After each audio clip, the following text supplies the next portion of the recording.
here. So that's why I chose to make a few calls this morning there, John. So yes, it's very early in the morning here for me. It's just after like 3:20 something in the morning here. So, but I do like to play the radio at this time of the day. It's generally pretty good propagation, a little quieter out there for me. But yes, I do live here on my sailboat full time and always at anchor. So we're only running about 90 watts here because I do live on my batteries that get charged by the solar panels. And the ICOM 746 Pro is a transceiver and just an NP2OZ wire antenna there set up in an inverted V with the apex about 45 feet or so above the water there. I think it's that salt water, though, that helps my signal get out there with that 90 watts there, John. Back to you. Yeah, Roger, on that, Bob. Yeah, well, certainly doing a great job. You came up to 5 and 8 with me.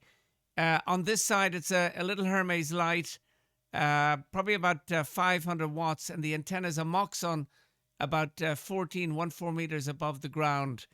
And back in the early 90s, I used to live on a boat in London.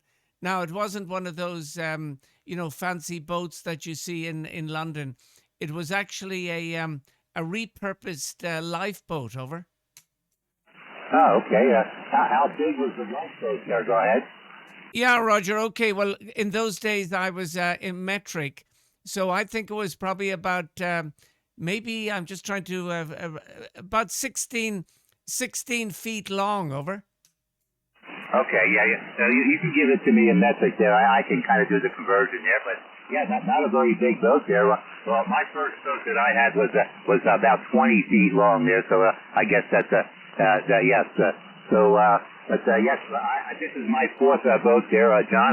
I do like living on boats there.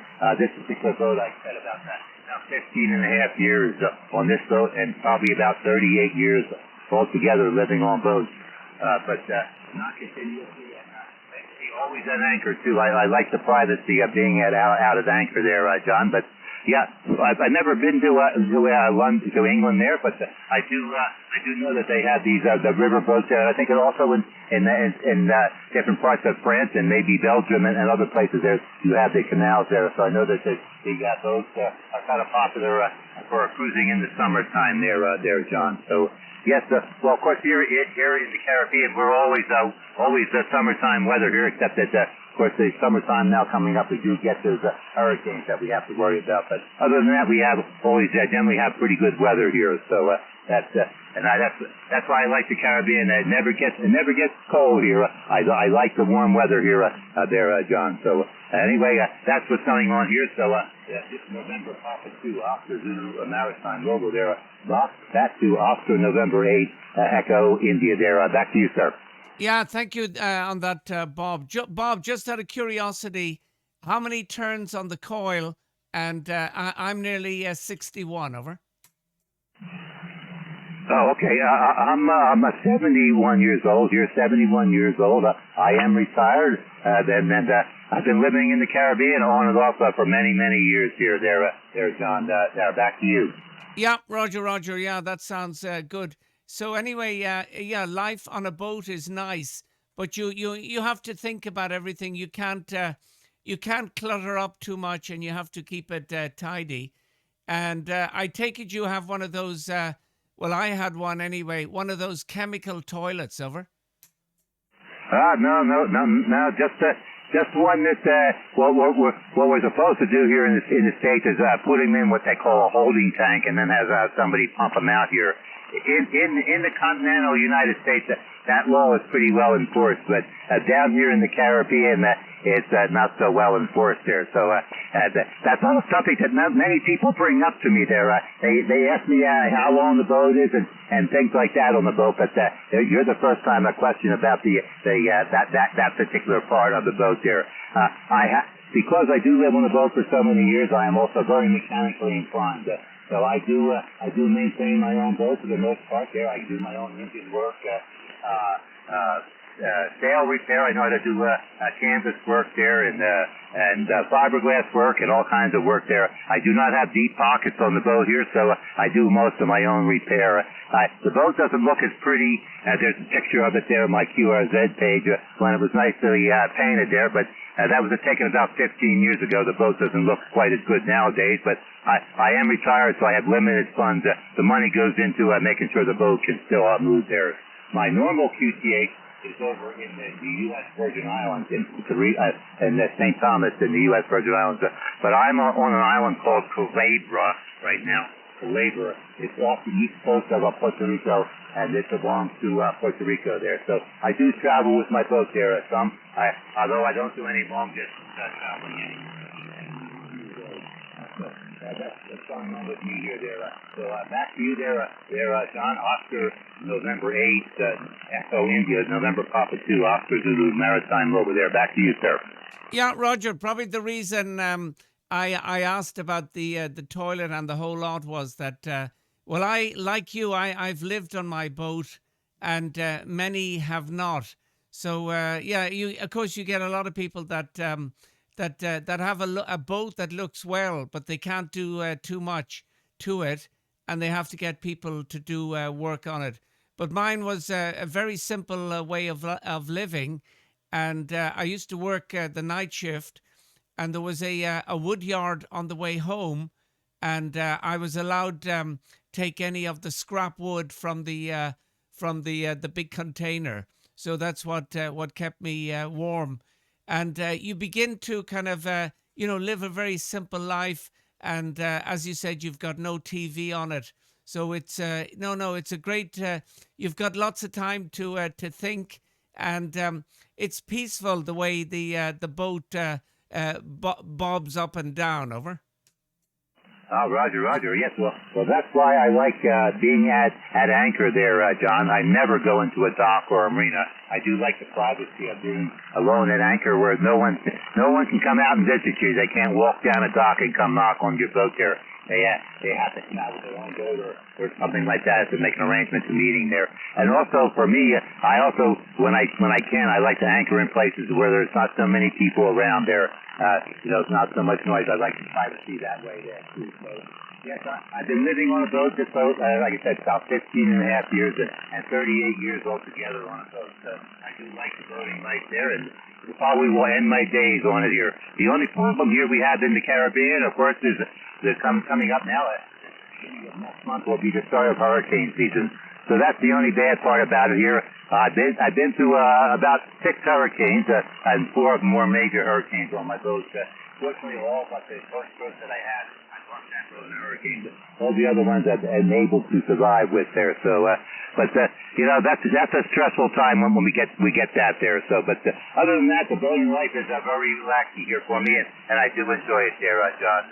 So back to you, sir. There, go ahead. Yeah, Roger. And do you have a wind generator as well, over? No, I used to have a wind generator, but I had some problems with it. And to tell you the truth, unless you get up into the very high dollar expensive ones, a few thousand US dollars that cost, then they're just not very efficient there. So I find the solar panels nowadays they've come way down in price, and a lot bigger panels there. So I've been living on the solar panels here. John, and I have to have a kind of a special little system hooked up with the batteries too. I have a lead acid battery and a lithium iron phosphate battery in parallel. That's my general batteries here. But the boat does have refrigeration on it. And I also make my own fresh water from the salt water there. I have a reverse osmosis plant here on the boat there. So that helps me out with staying out here at anchor and not have to go into the dock and deal with people there, John. There. This is November Papa 2, Oscar Zulu, Maritime Mobile. Back to India. Yeah, Roger. Well, you certainly have it sorted. Yeah, I had the wind generator, and it worked very well. Just to keep the batteries topped up. But I didn't demand much power because the only thing I ran on that boat was, in the evening night, I had little fluorescent lights 12-volt fluorescent lights, and I had a radio, for listening to talk radio. But the highlight of the week for me was on a Saturday night. I'd take out my generator, I'd take out my my ham radio, my Yaesu radio, and these were the early 90s, and I'd set up my antenna, and I'd contact back to Ireland. Over. Very good. Yes. Yes.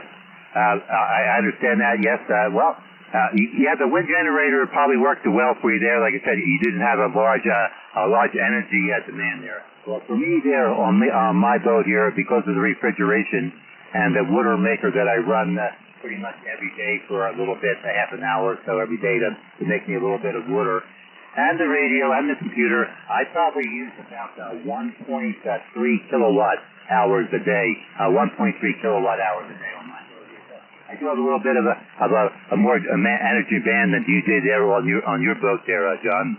As far as the radio goes here, being a maritime mobile here, I do get quite a bit of activity there when I call on the radio. I guess not too many maritime mobiles around these days. So I do create a little bit of activity when I transmit there. Other than that, I do. It's nice here on the boat. So when I call CQ, many times I get more responses sometimes than I want there, John. Because I do like having a conversation with someone rather than just the call sign and a signal report there. But anyway, we get what we get there. But very good that you had some experience living on the boat there. Most people don't. And sometimes you get many different questions about living on the boat here. And of course, me being at anchor, I have a 10-foot inflatable boat there with a 15 horsepower Yamaha motor on it, and that's what gets me back and forth to shore there, John. Back to you, sir. Yeah, Roger. And do you go often back to land picking up supplies? Over. Well, not every day. Today, actually yesterday, because it's now 3:30 in the morning. I did not get off the boat yesterday. One of my friends here has an awning for his boat here that needs a little bit of repair. And like I said, I've learned to do many things on the boat, so I'm doing a little sewing for his awning there, his shade awning there. Normally I go to shore every now and then, not every day. We're a normal QTH over in the U.S. Virgin Islands. It's very expensive over there. The cost of living is very high. So I'll come over here to Puerto Rico, although not particularly this particular island I'm on now. The island I'm on now is a little bit more expensive, but still cheaper than St. Thomas. But I do come regularly over to Puerto Rico to provision the boat to the mainland of Puerto Rico, because quite literally, many times the same item in St. Thomas is twice the cost as it is here in Puerto Rico there. And I also do like moving the boat there. I get tired of seeing the same scenery all the time there, John, so I do move the boat regularly there, although I don't do any long-distance traveling anymore at 71 years old there. But I do continue to try to move the boat there. Back to you, sir. Yeah, Roger. And what about, I take it you have some sort of a lighting set up, external lighting, so that, you're in the dark now, that anyone passing by can see where precisely you are, over? Yes, I am running a legally required anchor light, yes, on the boat.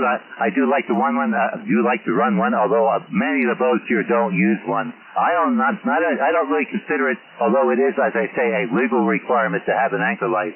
I consider it more of a courtesy to other people out there operating boats at night that may not be, may have had a little bit of adult beverages with them there too. So having an anchor light on helps them see you there. So I do like to run the anchor light, but many boats here don't. But I do like to run the anchor light properly there. Some of my lights here on the boat are nowadays, and the anchor light I run are LED lights there. They're a bit more efficient there than the fluorescent tubes, and also the fluorescent tubes tend to make noise in the radio there. The LED lights don't seem to affect my radio there much there. John. I do have a inverter on the boat for the AC power there, and when I do turn that on, that interferes with the radio, and that's why I don't have my computer on here when I have the radio on there, John. Back to you. Yeah, Roger. Okay, very good. Now, I every morning, and I still eat the same sort of food. I always had porridge in the morning, and that set me up nicely for the day. So I suppose you come onto land sometimes to get some fruit and vegetables. Over. Oh yes, yeah, that type of stuff, and also I am alone here on the boat, so that way I get to socialize too here. Yes, there's a little meeting place here. They euphemistically, jokingly call it the Calabria Yacht Club there, but it's just a PS session there where some of the other boaters and some of the people from land get together. So I'm not only going to go to shore there, like I said, to get provisions, but also for some socialization there, John. So yep. And I do move around, like I said, to different places, so I have different friends at different places that I go to, so it's always nice to catch up when I've been away for a few months, to catch up on all the new gossip that goes on the islands here. When you live on a small island, there's not a whole lot to talk about, so lots of rumors always spread around. Nobody really cares what you do.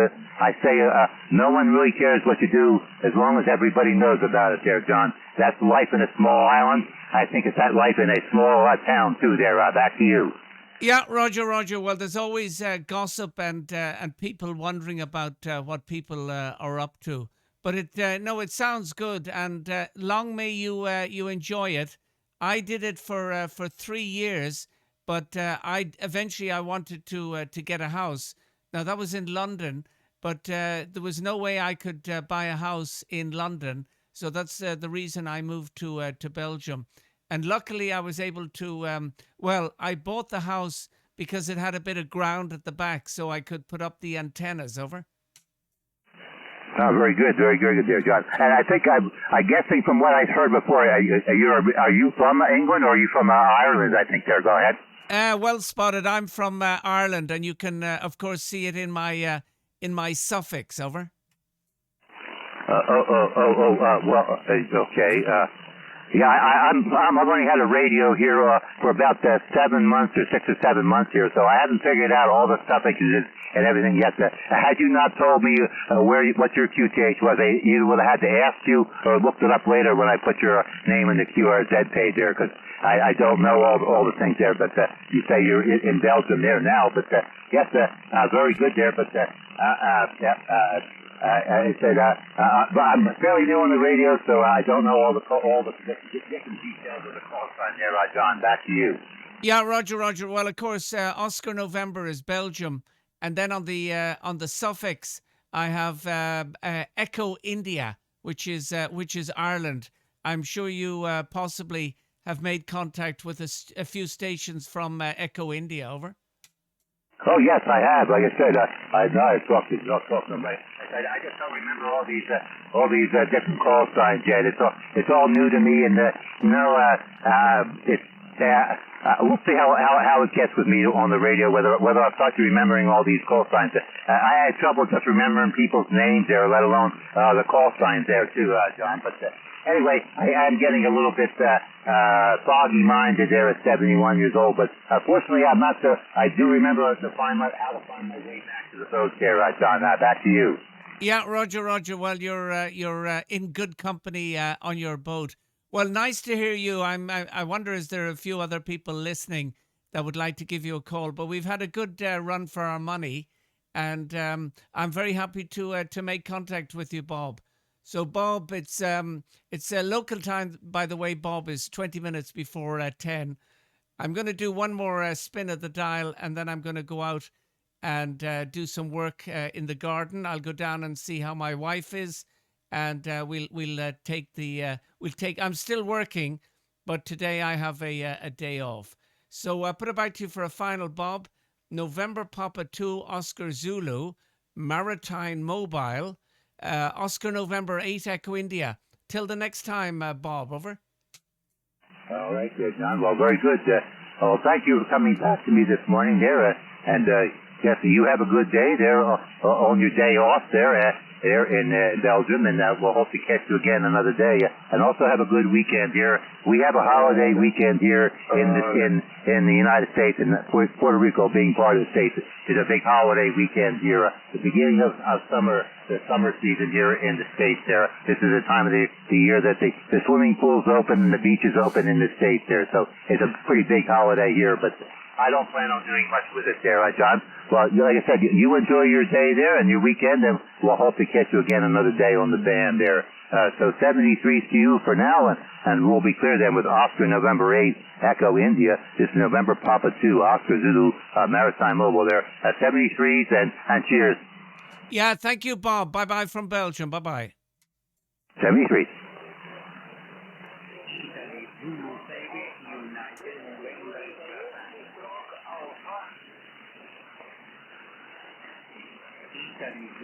So I hear 2 or 3 stations in there, but just very weak with me right now. I cannot pick out any of the call signs there. I'm sorry, just kind of weak here on this end. Also, just remember Papa 2 Oscar Zulu Maritime Mobile. Need to take a little bit of a break here, so I'm going to go QRT. Thanks, standing by. November Papa 2 Oscar Zulu Maritime Mobile, QRT.